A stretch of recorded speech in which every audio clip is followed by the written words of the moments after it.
So the mural obviously being really close to the water, we wanted the mural to be all like flowy, wobbly shapes. So that is what this is. It's a very abstract design. The main thing that we want it to do is just brighten up the space. So everything, all the colours that we've chosen are really bright and bold. This project started off, we were approached by the ward councillors of Castle Ward. They really wanted to brighten up this really derelict, quite unsafe underpass.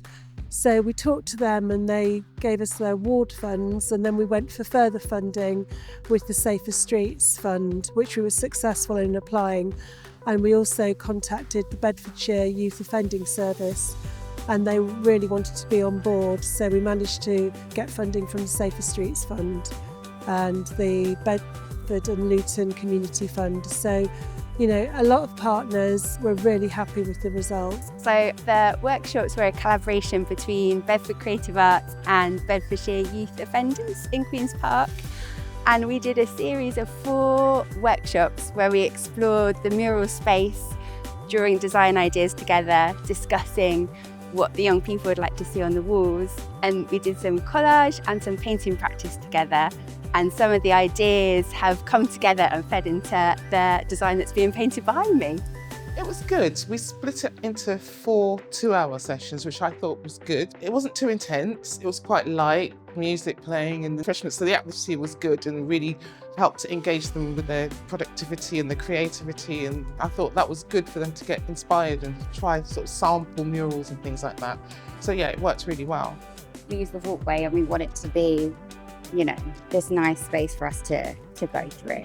So we're just hoping that it brings that injection of colour and, yeah, impacts the community in a positive way.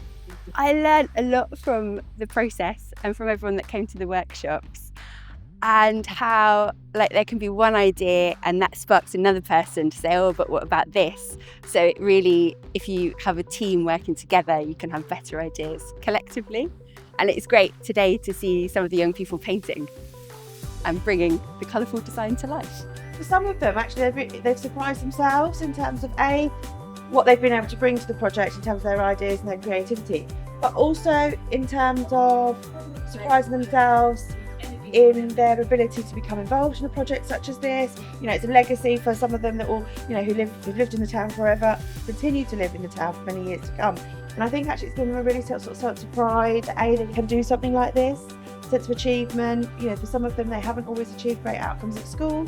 So it's really given them a chance to see something tangible that is actually going to benefit the community for years and years to come. I feel like I was involved from the very start, because I met Sarah down here months and months ago, just to look at the wall, look at any problems, discuss ideas, how to go about putting the mural together, because I've got a lot of experience at painting murals around Bedford. It just needed something that brightened it up, and that's our main sort of thing when we're discussing it, is it just needs brighter colours and something that also leads you down the slope, because the murals seem to stop in the underground bit, and then this was all just plain white. It goes back to last spring when this underpass was getting flooded continuously, so that people walking and wheeling couldn't get through at all because of broken pump and because of cracks in the wall. So when the river was high, it was always filling up. Plus it looked filthy, and the approaches were white, so they were attracting a lot of graffiti, which I kept reporting to be cleaned, and it was clean, but then it kept appearing, so tags everywhere, and some of sort of quite threatening languages as well. So we thought there might be some sort of potential gang stuff, which didn't give a nice vibe. We wanted it cleaner, we wanted it to be passable, but then I thought it's an opportunity to have something really beautiful. So I approached Elaine at BCA just to sound her out and say, could we work on a new mural, to replace the one that was very flaky and dirty? I think they've learnt how creativity can be made into reality, because from an idea of a few sketches and a few colours, and perhaps we did a mock-up mural on the table, seeing how that can come to light and how art can be really visual and environmentally friendly as well. So I think they've learned a lot. They're contributing to the environment around the river and what people see, so they're also showing themselves in their best light as well. I saw an online advertisement through Facebook asking for people to help, so I like art in general, so I thought I'd come along and help. I've got so many favourite parts. The first one is probably where it's located next to the river and how it's transformed the space from something that was dark and had a lovely previous artwork. So there's a legacy of an outdoor gallery. Now, I just love the colour palette that Paige has used to bring the design to life. And that it's a real team effort with, you can see behind me, all the community painting. I think it's great because what it creates is a fantastic transformation. And what it does, I think, is that the art and community have come together, not only to connect people, but also to connect spaces as well. There's always a bit of apprehension coming into a project like this where you get a blank wall and then you have to make something happen.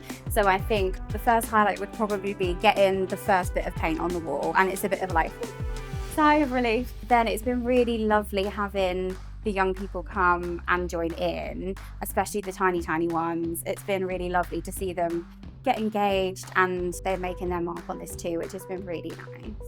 I absolutely love the design. It's so colourful, bright, flowy, wavy, and I feel it really kind of matches the more natural environment very well. I also like the fact that the community has been really involved in the design and the execution, and especially then working with young people who may have been in some trouble. I mean, I think getting them involved really will give them a sense of pride in what they've done. This work will be here for years to come. I think it's fab. I mean, I don't know anybody that wouldn't be able to think it's fab. It's beautiful, isn't it, in terms of the colours? Really vibrant. Yeah, it's lovely. I'm really proud of it, actually. I'm proud of the children, I'm proud of the staff that have worked really hard. And the partnership with Bedfordshire Creative Arts has enabled that to happen, really, because, you know, it's about how we've come together and developed a wonderful piece of artwork. Yeah. I can't wait for my family down to have a look. I think it's looking brilliant, and I just want to say well done. Oh, thank you. Well done to you as well. Amazing.